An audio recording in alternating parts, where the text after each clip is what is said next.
A powerful winter storm barreling through the Northeast. More than 80 million Americans impacted by this. Heavy, dense snow combined with high winds is putting a strain on power lines, leaving more than 500,000 people without power across the East Coast. Travelers are also getting hit hard at the airport, with tens of thousands of flights disrupted through Tuesday. 7 states are under a state of emergency as this historic blizzard pushes its way through the Northeast. And it's also severely impacting travel, with more than 7,000 flights canceled or delayed right now. Fox's Chelsea Torres joins us live from one of the nation's busiest airports, Charlotte Douglas.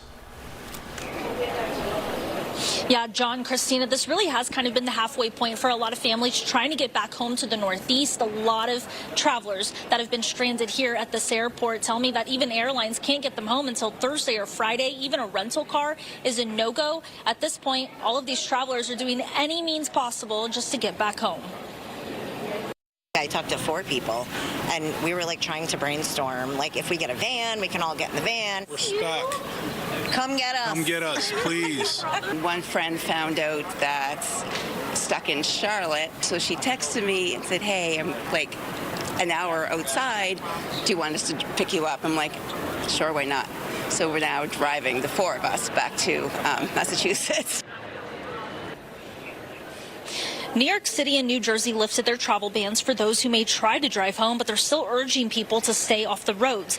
This powerful blizzard is freezing flights all along the East Coast. Boston Logan International says they have 1 tarmac open for emergencies. The Port Authority for New York and New Jersey say all flights at JFK, LaGuardia, and Newark are canceled today as crews work to clear the snow. But these travel issues will linger. Airlines have already axed more than 1,900 flights for Tuesday, even according to FlightAware. All the major airlines like Delta, United, and American have already canceled upwards of 200 flights each just for Tuesday. And even the Points Sky travel website says if you have a flight going in and out of any Northeast airport tomorrow, you might want to find a backup plan. John, Christina. Chelsea, it sounds like a nightmare.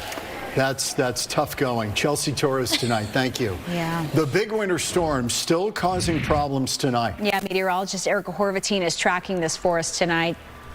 Yeah, this storm is starting to move northeast, so it's been clearing from New York City, but the heavy snow is still coming down in parts of Massachusetts and Rhode Island. And Rhode Island has seen the most snow that I have seen on the snow reports, 36 inches in Providence. Wow, that is insane. Long Island, New York with 29.1 inches, Central Park with 19.7. New Jersey also seeing those high totals, and Boston. And Boston is kind of in the thick of it right now, so it's not even completely done there. You can see that storm spinning up the East Coast, and it's making its way to Nova Scotia. But for now, the heaviest snow is over eastern Massachusetts, where you can see some of those heavier bands moving north to south through that area. Blizzard warnings are still in effect until 7 a.m. tomorrow morning Eastern time, and gale warnings are in effect along the coastline. So they're experiencing wind gusts with this storm around 45 to 60 miles per hour. And they're not actually going to be seeing that much more snow through tomorrow morning, only around 1 to 2 more inches. But it's that wind that causes low visibility of under a quarter mile. And they've already picked up a ton of snow, so it's just making things pretty impossible for travel. Winter weather advisories and winter storm warnings are still in effect across the Appalachian Mountains, but otherwise things are definitely starting to calm down in that direction. And you can see further west that much of the country is experiencing pretty quiet weather, including us here in the Southwest.